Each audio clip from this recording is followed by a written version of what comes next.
दोस्तों, कल हमारे यहाँ अचानक ठंडी हवाएं चलने लगी। बहुत दिनों के बाद इतनी ठंडी हवाएं आई और थोड़ी देर के बाद मिट्टी की खुशबू आने लगी। मैंने जस्ट बाहर झांक के देखा तो बारिश हो रही थी। जी हाँ दोस्तों, कल हमारे यहाँ फर्स्ट शावर आया, पहली बारिश। भीगना तो है, आधा घंटा मैं पूरा भीगी, मैं और मेरी फैमिली सब। आपके यहाँ बारिश शुरू हुई? हाँ या ना, जरूर बताइएगा कमेंट बॉक्स में। आपको अंदाजा तो आ गया होगा आज का हमारा टॉपिक क्या है। जी हाँ, रेन और रेन से जुड़ी वोकैबुलरी, ये है आज का हमारा टॉपिक। उससे पहले रेशमा इंस्टीट्यूट में आपका बहुत बहुत स्वागत है। आप अगर चैनल पे नए हो तो लाइक, सब्सक्राइब, शेयर ज़रूर करना और हाँ, बेल की घंटी वो भी दबानी है, क्योंकि नोटिफिकेशंस आपके मोबाइल तक दस्तक दे और हम और आप बातें कर पाए, क्योंकि बातें भी तो ज़रूरी है। जोरदार बारिश, उसे इंग्लिश में कहा जाता है heavy downpour. So yesterday we had heavy downpour at our place। मतलब कल रात को जोरों से बारिश हुई। जहाँ हम रहते हैं हमारे यहाँ पे जोरदार बारिश हुई, हेवी डाउनपोर। एक इंटरेस्टिंग वर्ड है बकेटिंग डाउन। बकेटिंग डाउन का मतलब जोरदार बारिश। सो आपका सेंटेंस होगा the rain was bucketing down yesterday। मतलब इतनी जोरों से बारिश थी कि the rain was bucketing down. Bucket उल्टी हो गई थी, जैसे कि पानी बह रहा था, पानी बह रहा था। और एक इंटरेस्टिंग है cats and dogs. Cats and dogs ये क्या है? कैट आ गई क्या? कुत्ता, डॉग आ गया क्या? नो, कैट्स एंड डॉग्स का सेंटेंस आता है it was raining cats and dogs. मतलब जोरदार बारिश हो गई थी। तो ये रहा हमारा इडियम, कैट्स एंड डॉग्स, मतलब जोरदार बारिश। सरप्राइजिंग वर्ड्स है कुछ। English is a tricky language, we should study the same. धीरे धीरे धीरे हमारे यहाँ की बारिश कम होती गई। बारिश कम होना, उससे एक वर्ड है ड्रिजलिंग रेन। ड्रिजलिंग का मतलब बारिश कम हो गई।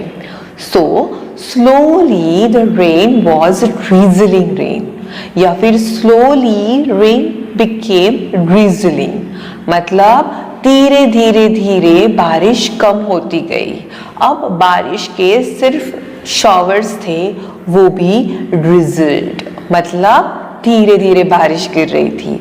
तो ये और एक हमारा वोकैबुलरी वाला वर्ड है ड्रिजलिंग, धीरे धीरे। स्कैटर्ड रेन,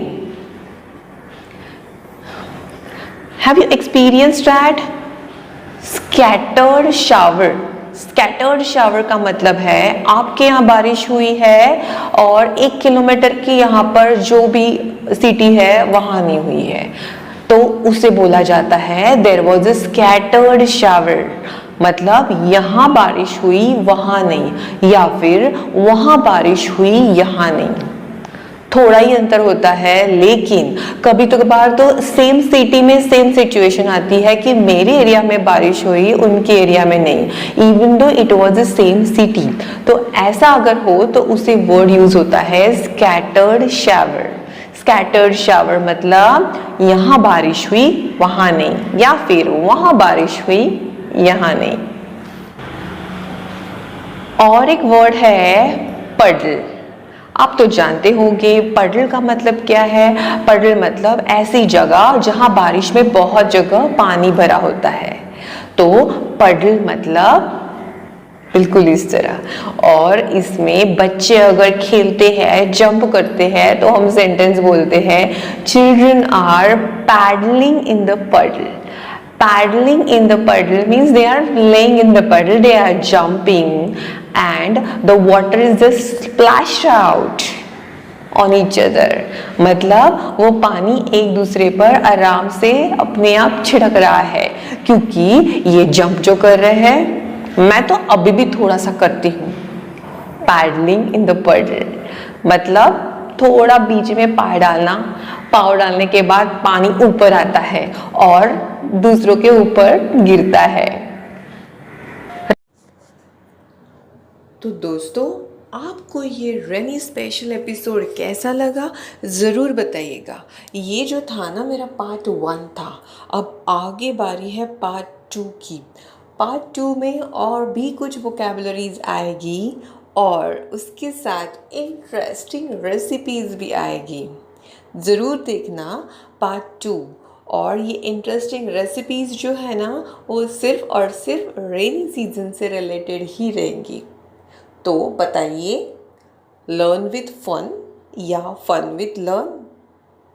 मिलते हैं अगले वीडियो में। तब तक के लिए bye bye, take care and happy monsoon.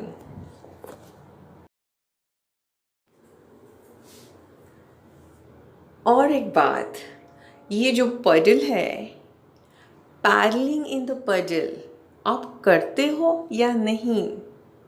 Comment करके ज़रूर लिखिए। पैडलिंग इन द पडल, इस तरह जंप करके।